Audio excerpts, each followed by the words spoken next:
PNP. Sinabi ni De Lima na malinaw din ang kanyang posisyon na walang chain of command sa PNP dahil ginagamit daw lamang ito sa militar.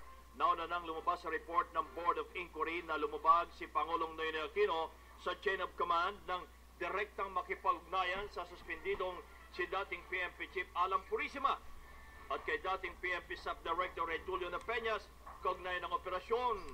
Lumitaw naman sa Senate report na si Pangulong Noynoy Aquino ay may pinakamalaking pananagutan sa massacre dahil iginiit ng Malacanang na sinuway ng mga opisyal ang utos ng Pangulo. Samantala, ibinunyag ni Senador Antonio Trillanes na nilasing umano ng mga opisyal ng PNP Special Action Force ang mga opisyal ng Philippine Army para hindi makaresponde sa Oplan Exodus laban sa teroristang si Marwan sa Mamasapano, Maguindanao. Sa panayam ng DCMM, sinabi po ni Trillanes na nabunyag sa executive session ng Senado na niyaya umano ng PNP SAF na uminom ang Battalion Commander at Brigadier Commander ng Philippine Army. Gayon din daw ang PNP Intelligence Officer noong gabi nang gagawin na ang SAF Commandos o ng SAF Commandos ang Oplan Exodus.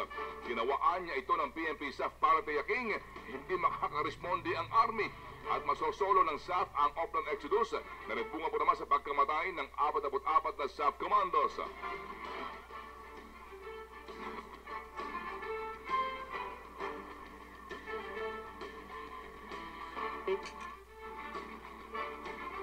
One information din na lumabas doon is that same night na mag-ooperate itong SAF ay inilabas nila sa isang inuman yung brigade commander at the battalion commander ng army. Yung intelligence officer ng PNP, inimbita nila na mag-inuman. Ang objective nila doon para masigurado na hindi mag-ooperate yung army kasi gusto nilang solohin itong mission na ito. Ang pulis, okay. Ang pulis, itong SAF. Mabigat na akusasyon yan, ha? Hindi lang, ha? Oo.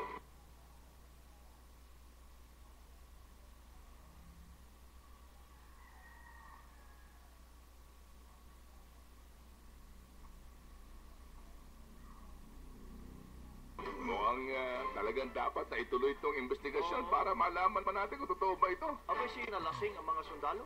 At saka sino itong partikular na mga tao itong nilasing? At saka ano kaya ano nila? Pa nalasing ang mga sundalo?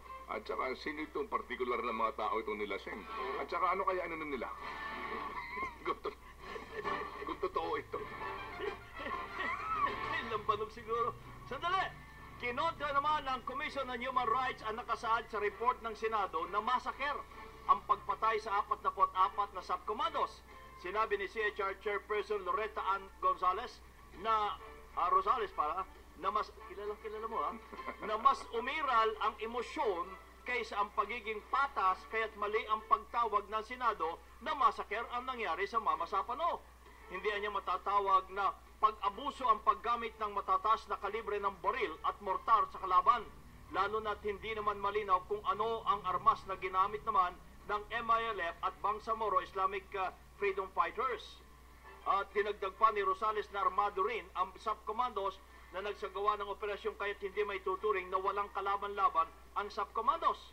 Pero hindi naman tinalakay ni Rosales ang autopsy report sa mga namatay na subcommandos kung saan lumalabas na ilan sa kanila ang binaril sa ulo ng malapitan habang iba'y hinubiran pa ng body armor bago pinagbabaril sa katawan. Yun ang naging basehan ng Senate report, yung autopsy report.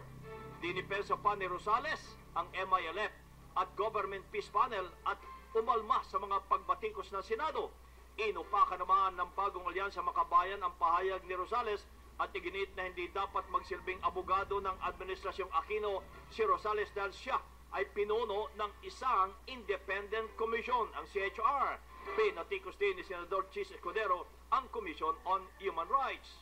Bakit ba yung Commission on Human Rights palagi na lamang kapag civilian ang nasasaktan, human rights violation agad? Pero pag pulis, pag militar ang nasasaktan, wala bang human rights o karapatang pantao ang isang uniformadong tao? Si Senador Chis Escudero. Samantala, kabayan, kinumpirma ni AFP spokesperson Brigadier General Joselito Kakilala na sangkot sa Mamasapano Massacre ang private armed groups na ni dating Maguindanao Governor Andal Ampatuan Sr. Sinabi po ni kakilala na karamihan sa private army ni Ampatuan Sr. ay sumali na sa Bangsamoro Islamic Freedom Fighters o BIFF at breakaway group na Justice Islamic Movement. Pangunahing suspect ang pamilya Ampatuan sa Maguindanao Massacre noong taong 2009. Iginiit ng ilang congressman na dapat humarap si Pangulong Ninoy Aquino sa pagdinig ng House of Representatives kaugnay ng Mamasapano Massacre. Ayon kay Davao City Congressman Carlo Alexis Nograles na dapat makuha ang panig ng Pangulo lalo na't kinokontra ng Malacanang ang report ng Senado at maging ng BOI. Maaari anyang magbigay ng testimonya si Pangulong Aquino sa pagdinig sa Abril 7 o kaya 8 upang masagot ang mga katanungang naiwan sa resulta ng investigasyon ng Senado at BOI na niniwala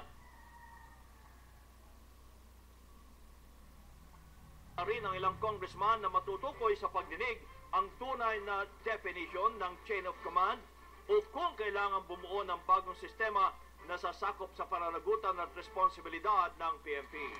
Samantala, iginit po naman ng Moro Islamic Liberation Front o MILF na hindi sila nagsasali ng mga tauhan sa Iligan City.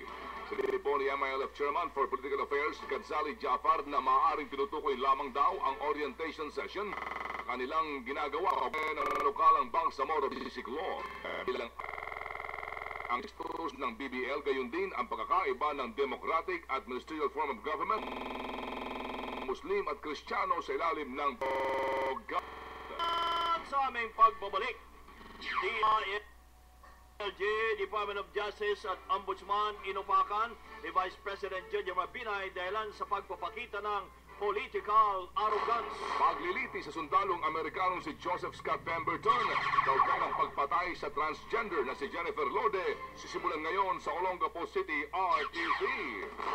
Detalye abangan alas 7 ng umaga.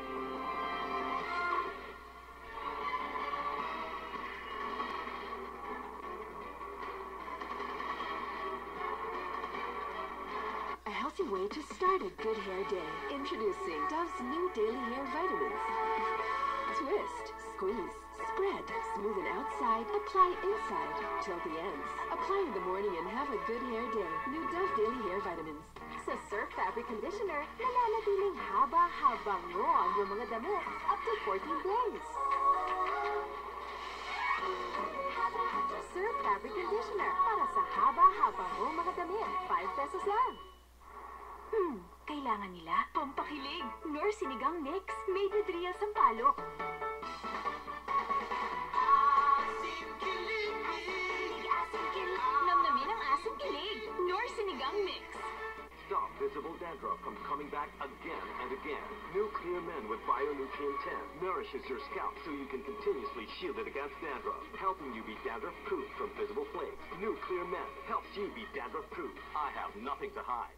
Tayo ay may iba't ibang variedad sa pagtakbo. Pagkakataon mo na para maipagmalaki kung para saan ang takbo mo. Step 1, mag-register online o on-site. I-fill out ang registration form at isulat ang gusto mong ilagay sa iyong singlet. Step 2, maghintay ng 3 araw para sa printing ng iyong personalized shirt. At Step 3, i-claim ang iyong personalized singlets kung saan kayo nag-register. Para sa online registrants, may option for pick-up or delivery. Para sa karagdagang detalye, mag-log on sa dcmn.com.ph/takbo. DCMN Takbo 2015 sa April 12 na sa Bonifacio Global City. Ikaw, para saan ang takbo mo?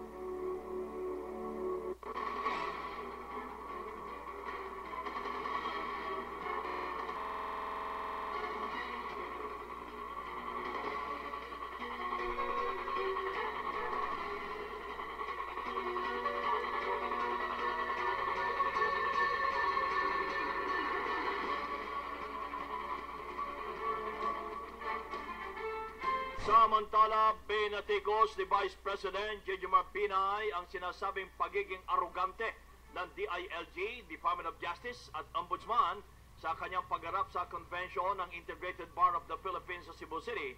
Iginit ni Binay na lantaran na ang pagpapakita ng political arrogance na ginawa ng DILG, DOJ at Ombudsman nang suwayin nila ang kautusan ng Court of Appeals na pumipigil sa suspension ng mayor ng Makati na si Junjun Binay sa loob ng 6 na buwan.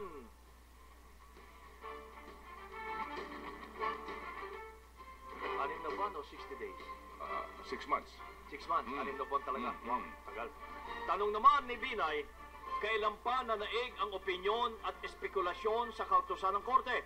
Nauna na naghain ng contempt charges ang kampo ni Binay lamang kina Justice Secretary Laila de Lima, Ombudsman Conchito Carpio Morales at DILG Secretary Mar Rojas, Makati Vice Mayor Romulo Peña at ilang police officials ng Makati City.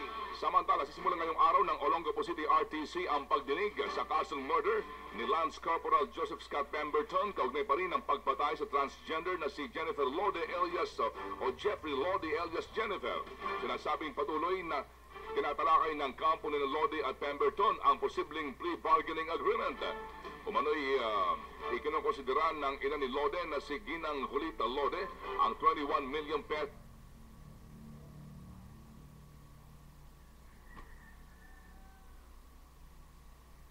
na alok ng kampo ni Pemberton, kapalit po naman ang pagbaba ng kaso sa homicide upang mabawasan ang sentensyang ipapataw sa Amerikanong sundalo.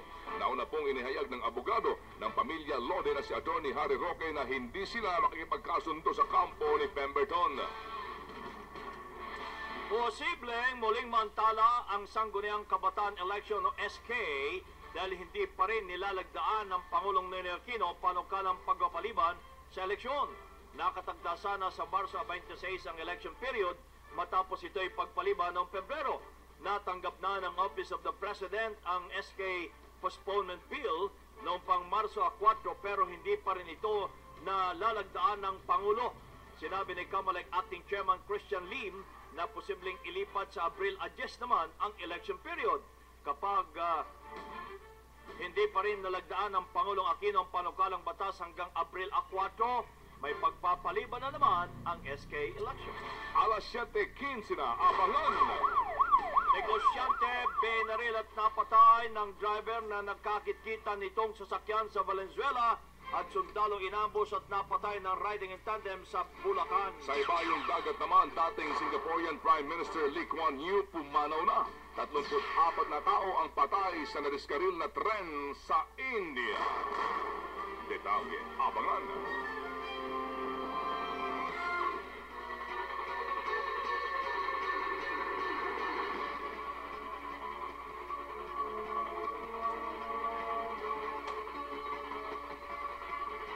Sa nakaraang paghahatid ng ating DZMM TLC, nagdala tayo ng libreng serbisyong pangkalusugan at libreng serbisyong pangkaalaman sa ABS-CBN Center Road kasama ang ating mga kapamilya Jasmine Romero, Tina Marasigan, Bernadette Cebrano, Pat Daza, Fifth Solomon at nakasama din si Miss Alex Gonzaga. Abangan ang susunod na pagpasada ng ating Public Service on Wheels, DZMM TLC. Teaching, learning, caring. Ang service ng public service kasama ng Pilipinas Shell Foundation Incorporated, St. Luke's Medical Center, Mario's Kitchen, Feeding Metro Manila, Healthway Medical, Philippine Dermatological Society, Prime Skincare Asia at ABS-CBN, Ideal Vision Center at ng ABS-CBN Lingkod Kapamilya Foundation.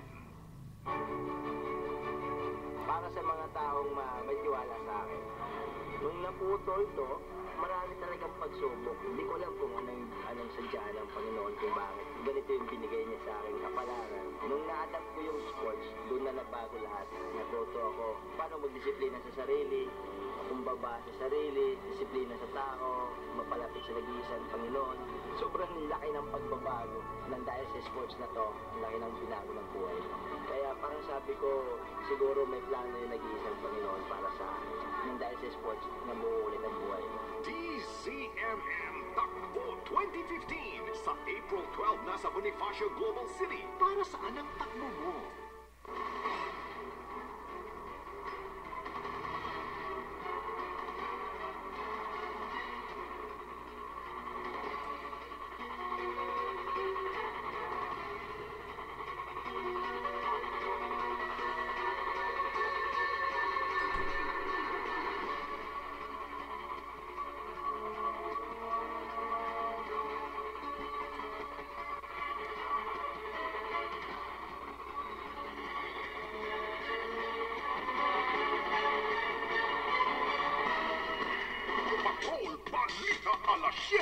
Alas 7:17 na, traffic report mula kay Traffic Angel Tina Marasigan. Kumusta kaya ang traffic angel sa Maynila, kuya, no?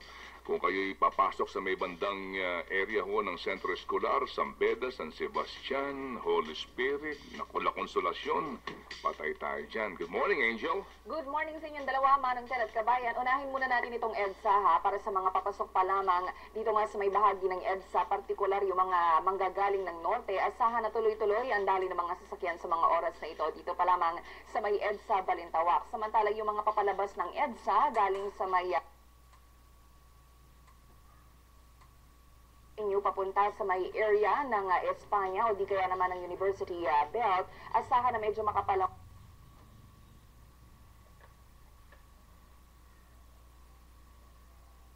bahagi ng Lerma. Samantala yung mga papatawid ng Santa Mesa, tuloy-tuloy ang inyong magiging paglalakbay. Ganun din po yung mga manggagaling ng Santa Mesa papunta ng C3.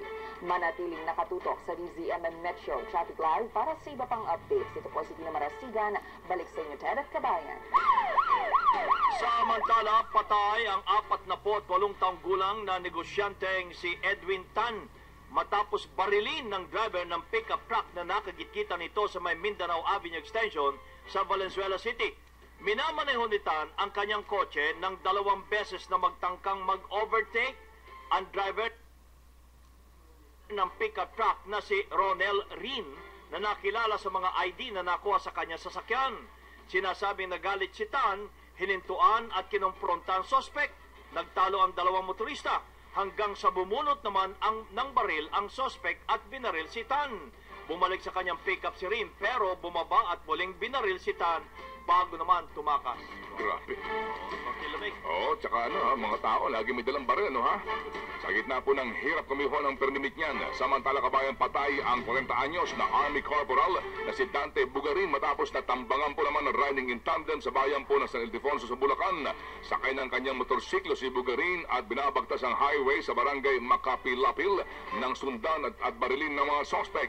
Inimbestigahan po ng mga pulis kung may kinalaman ng krimen sa nakabimbing kaso ni Bugarin kaugnay ng pagkakasanggot nito sa nakawan sa isang piggery farm sa Tarlac noong buwan ng Pebrero. 2 ang patay at 19 ang sugatan sa banggaan ng pampasaherong jeep at pick-up truck sa may Aguinaldo Highway, Dasmariñas City, Cavite. Namatay habang ginagamot sa ospital sina Amelia Ponsalan at Heidi Farol na kapasakay ng pick-up truck na minamaneho ni Ivan Ponsalan. Nag-overtake si Ponsalan sa sinusundang sasakyan at sumalpok naman sa kasalubong na jeep na minamaneho naman ni Meliton Montenegro.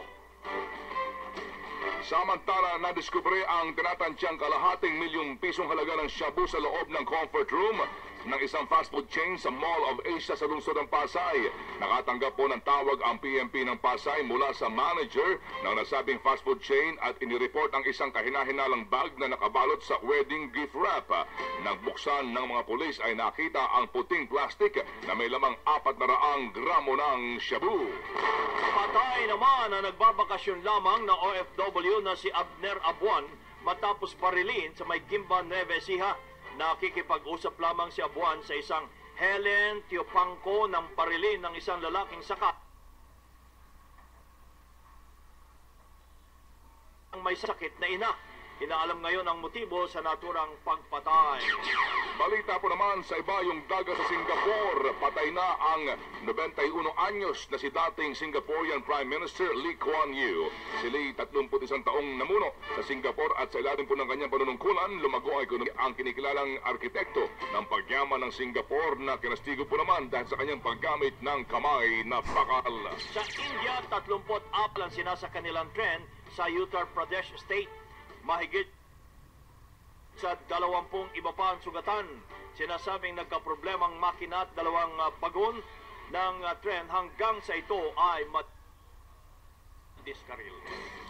Alas 7:22 na, abangan DJ Chacha at Franco Reyes.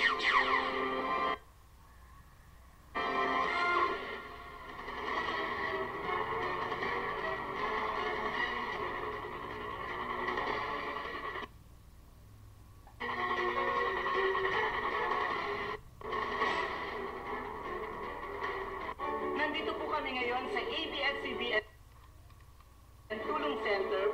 registration ng DZMN Takbo 2015. Huwag na pong magpahuli. Sabihin na kung ano ang dahilan ninyo para sa pagtakbo. DZMN Takbo 2015 sa April 12 sa Fort Bonifacio Global City. Ako, tumatakbo para mauna sa'yo. Ikaw, para kanino ang pagtakbo mo?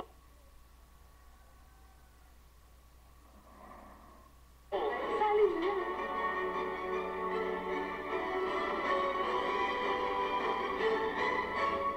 Dahil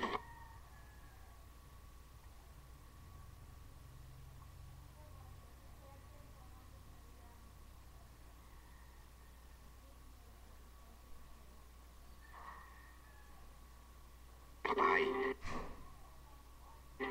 Patunay ang pagkilalang IGIT campaign sa Communications Management Award of Merit para sa kategoryang Multi-Audience Communication mula sa Philippine Krill Awards. Sama-sama tayong magtulungan para sa ating kaligtasan.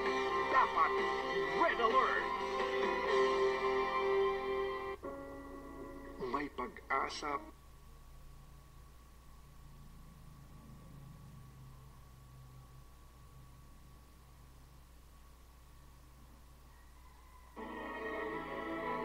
Maaari pa rin mahanap ang mailap na kapayapaan.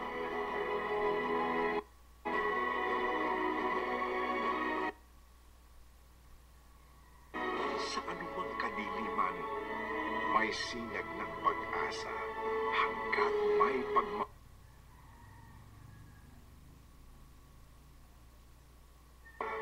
hanggat may pagmamalasakit sa isa't isa.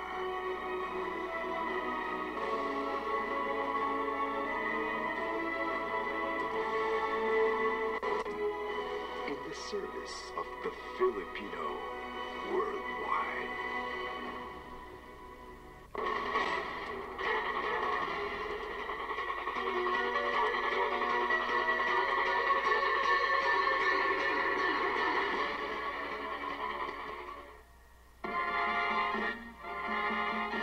DJ Chacha on a hot Monday morning. Wala pa siya, kuya. Kaya wala pa si... baka napuyat kasi nagpunta to ng Laguna nung Sabado ng gabi. Madaling araw na yata nakauwi. Ba't mo alam? May pinuntahan siyang awards. Na ako dyan. Ba't mo alam? Ikaw, masyado kang siloso, kuya. Oh, Tawag mo na, yes! Bigay mo na!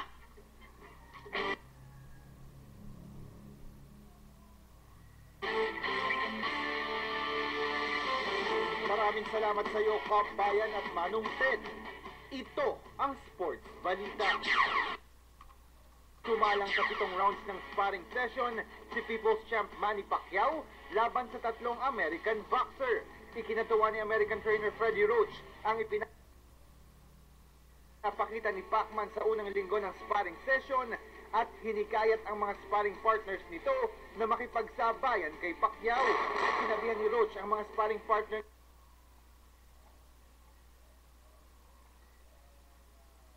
ni Pacquiao na gayahin ang estilo ni Floyd Mayweather Jr. Dumalaw naman sa training ni Pacquiao sa Wildcard Gym ang football superstar na si Tim Tebow na bumilib sa dedikasyon at pananampalataya ni Pacman. Samantala, sub-sub din si Floyd Mayweather Jr. sa kanyang sparring session. Ayon kay Jeff Mayweather, tsuhin ni Floyd, binugbog umano ng undefeated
Arnold Malignem. Ang inyong lingkod si Ted Filon muli po nagpapasalamat sa inyong walang sawang pagsubaybay, pakikinig at pagtitiwala. Ako naman ang inyong kabayan, si Nolly De Castro, nagpapasalamat din. Nag-iwan muna ng isang magandang umaga. Bayan!